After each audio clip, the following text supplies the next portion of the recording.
So one of the things that obviously makes Waldo really special and stand out is the clarity of the water. I remember coming here when I was a kid, and we'd be in a canoe or my grandpa's little wooden fishing boat, and it felt like you were flying because you could see 100 feet down to the bottom, you could see the shadow of the motor, and you couldn't really tell that there was water there. It was just like you were in the air.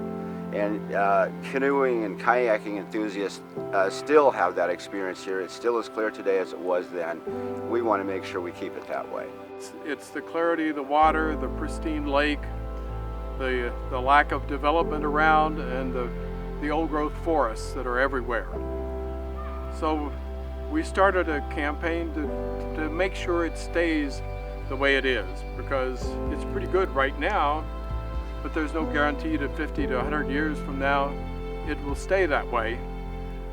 So our campaign was born. Waldo is possibly the purest lake in the world. If not, it's one of the 2 or 3 purest.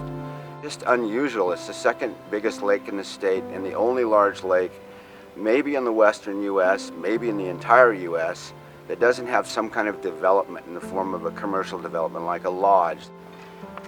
So one of the reasons I'm here today is that a long time ago, even before I moved to Oregon and discovered how beautiful, spectacular this place is, I saw a picture in a National Geographic magazine of a canoe out on Waldo Lake. It looked like it was just levitating, just floating in the middle of the air, and I knew I had to get up there to do something to protect this special place.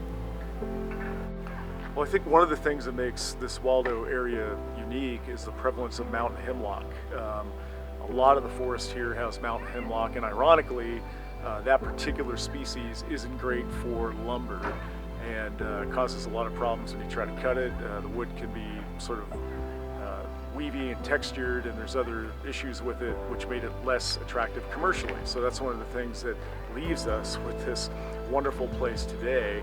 And I think it's only fitting that we take this additional action to protect this area, because it's, again, so beautiful, intact forest, a lot of old growth, and I think a place that a lot of people don't even realize exists.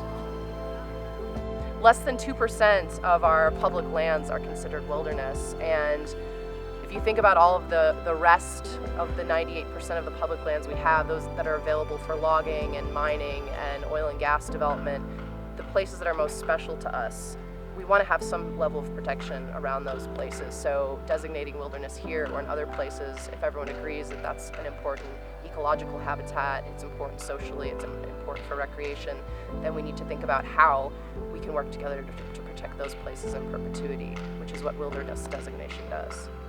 The entire lake is surrounded by either designated wilderness on 3 sides, and on the other side is inventoried roadless area.